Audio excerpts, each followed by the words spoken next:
အာဆင်နယ်ကိုနိုင်ပြီးနောက်ယူနိုက်တက်ကိုဝယ်ယူဖို့အရေးမွက်ပြလိုက်တဲ့ Sorry Billionaire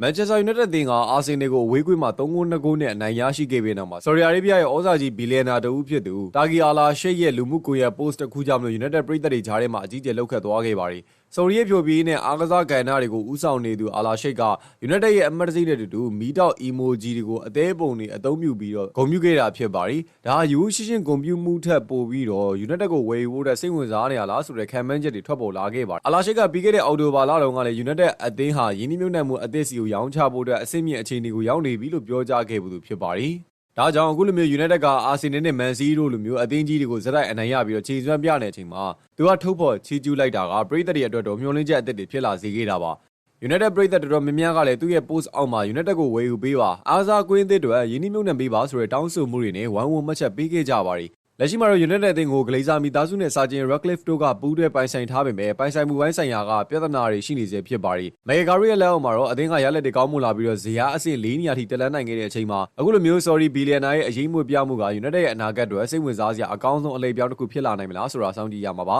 ။တကယ်လို့သာ Sorry Billionaire တွေကမန်ချက်စတာယူနိုက်တက်ကိုအပြည့်အဝဝယ်ယူပြီးတော့ယင်းနှိမ့်မြုပ်နှံမှုတွေပြုလုပ်လာမယ်ဆိုလို့ရှိရင်တော့အသင်းရဲ့အနာဂတ်ကတည်တည်တပြောင်းလဲသွားနိုင်ခြေရှိပါတယ်။အဓိကအပြင် Sorry ရဲ့အကန့်အသတ်မဲ့ငွေကြေးဒဏအင်အားကလက်ရှိ United ရင်ဆိုင်နေရတဲ့အခြေအနေအဆောက်အုံပိုင်းအားနည်းချက်တွေကိုချက်ချင်းဖြေရှင်းပေးနိုင်မှာပါ။ဥပမာအဖြစ်ယူရင်းနေတဲ့ Old Trafford ကွင်းကိုကမ္ဘာအဆင့်မီခင်မီကွင်းသစ်ကြီးအဖြစ်ပြောင်းလဲပြစ်နိုင်တယ်လို့လေးချိန်ကွင်းနဲ့လူငယ် Academy ပိုင်းမှာလည်းပဲထိပ်တန်းနည်းပညာတွေကိုအသုံးပြုပြီးတော့ယင်းနှိမ့်မြုပ်နှံနိုင်မှာဖြစ်လို့အသင်းရဲ့အခြေခံအုတ်မြစ်ကိုပြန်လည်ခိုင်မာစေမှာတော့အသေးကြပါပဲ။